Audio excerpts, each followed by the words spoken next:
क्या ये सच नहीं है? प्रोन्नत के आरक्षण को किस समाज के लिए लाया गया था, किस वर्ग के लिए लाया गया था?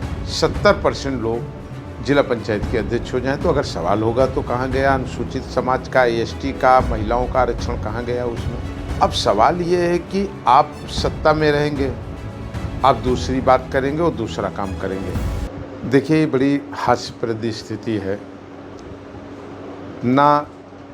जो चीज़ें इन राइटिंग हैं, जो चीज़ें लिखित हैं, जो चीज़ें पार्लियामेंट के, लोकसभा के ने अंगीकृत करके उसको अपने मिनट्स में शामिल किया, और जो विधानसभा के हाउस में है उसे ना कोई बदल सकता है, ना हम, ना आप, ना कोई।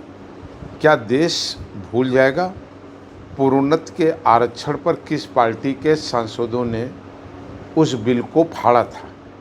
क्या ये सच नहीं है? प्रोन्नत के आरक्षण को किस समाज के लिए लाया गया था, किस वर्ग के लिए लाया गया था? क्या देश ये भूल जाएगा प्रोन्नत के आरक्षण के बिल को छीन करके विभागीय क्षेत्र मंत्री से किसने फाड़ा था और बिल को पारित नहीं होने दिया था? क्या लोग भूल जाएंगे 1995 में जिला पंचायत के चुनाव होते हैं इस उत्तर प्रदेश में?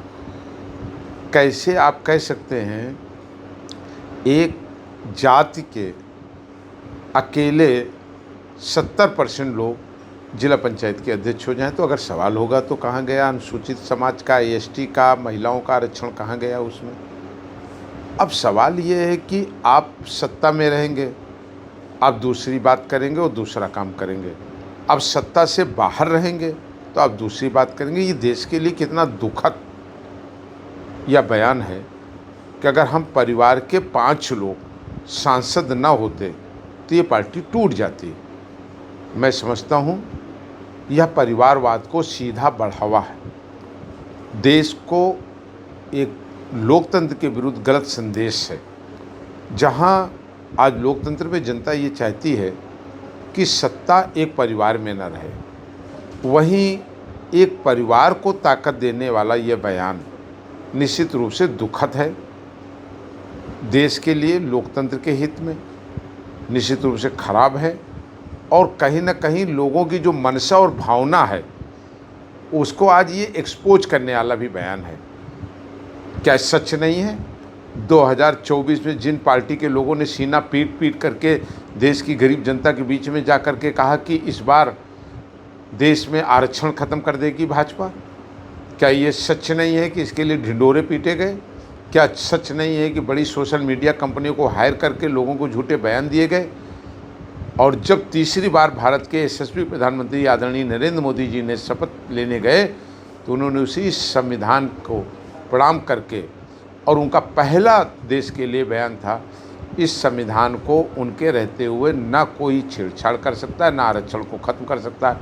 क्या देश ने नहीं देखा इसको? आज सत्ता लोलुप, सत्ता के भूखे लोग किस स्तर पर असत्य बोलेंगे, मैं इस सीमा को नहीं समझ पा रहा हूँ कि आखिर सत्ता के लिए, देश की जनता को गुमराह करने के लिए कहाँ तक और कितनी बातें झूठ, भ्रम की स्थिति पैदा करने के लिए लोग कहेंगे। लोगों को कोई ना कोई सीमा बनानी चाहिए, देश के सामने ऐसा झूठ नहीं बोलना चाहिए जो सच से कोसों दूर हो। एक बार वो उनका झूठ चल गया, अब देश की जनता खूब अच्छे तरीके से जानती है किन सरकारों में आरक्षण का मान मर्दन हुआ है, कौन सी सरकार और पार्टी थी जिसने लोकसभा में प्रोन्नत के आरक्षण के बिल को फाड़ा है और उसे पारित नहीं होने दिया।